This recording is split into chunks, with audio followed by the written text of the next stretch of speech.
Franklin Miano is a scam. Here's why. You're nagagalit itong si Franklin Miano. Mo, di ba? Sobrang kayamanan mo, yan ang presyuhan. Total, mga tulok lang na stupidong networkers lang ang mga nakakapasok dyan sa mundo mo.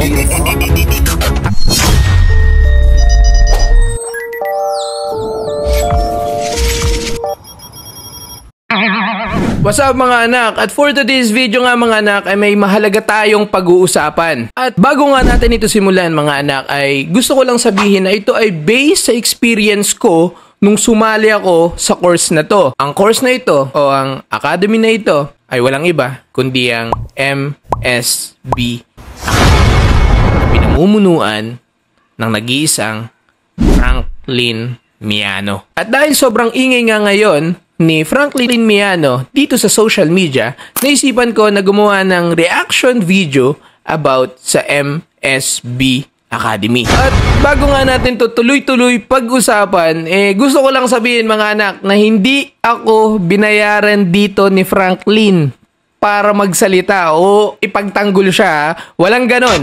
Ito ay reaction video ko lamang based on my experience sa MSB. Ngayon mga anak, ang malaking katanungan, ang MSB Academy nga ba ay scam?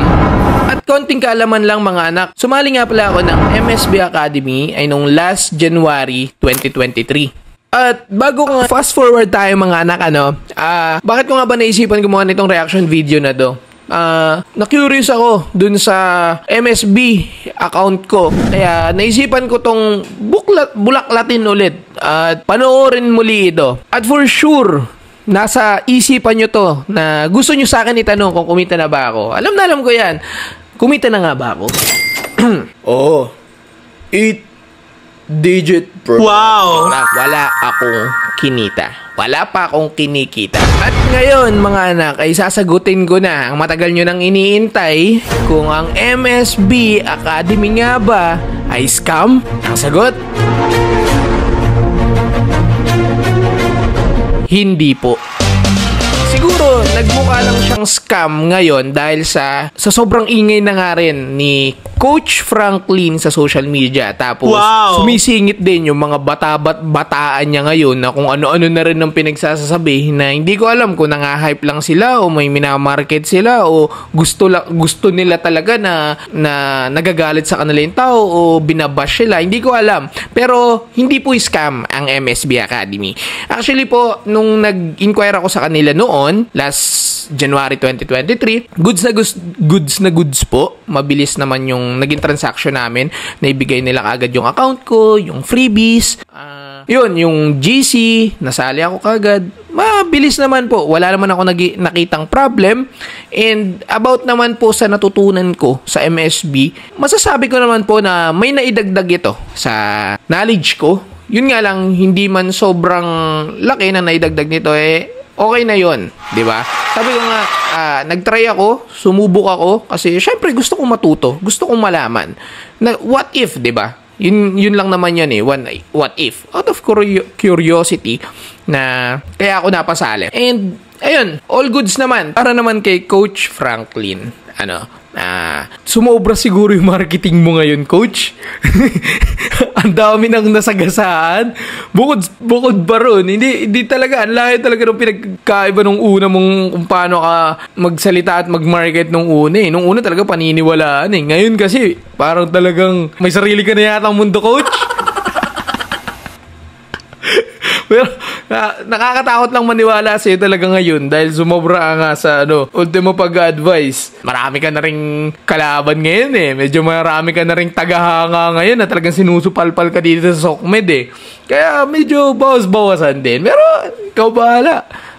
Business mo naman yan. Diskarte mo naman yan Yun nga lang, kung papasalihin pa ulit ako sa MSB, yung awang ko papas muna ako. Wala na akong budget Di pa ako kumikita ng 8-digit. Bawal sa inyo usapang libo puro milyon Kakatakot sa inyo sumama And last, balik ka ulit sa dati mong marketing, Coach Franklin. Kung gusto mong lumaki ulit yung MSB mo, Kaya yan lumaki noon. Siguro hindi ka ganun kayabang noon. Sumobra ka ngayon eh. Kahit ako, kung babalik ako, hindi ko alam yung MSB, tapos nakita ko yung mga ratsyada mo. Oo nga, kung ako nga pababalikin sa sitwasyon at ngayon ko pa lang makikita ang MSB, tapos mapapanood ko yung mga video mo, kung ano nung advice mo, kung ano nung medyo kwentong berbero, sabi nila, na minsan, napapahanga din ako. Pero hindi ko naman sinasabing bulaan ka. Wala akong sinasabing ganun. Ito ka na kumikita ka talaga ng milyon-milyon. Pero, yun nga, kung gusto mo talagang lumaki pa ulit yun, balik ka sa dati yung marketing. Eh, hindi ko lang alam kung may babalik mo pa yun. Kasi for sure,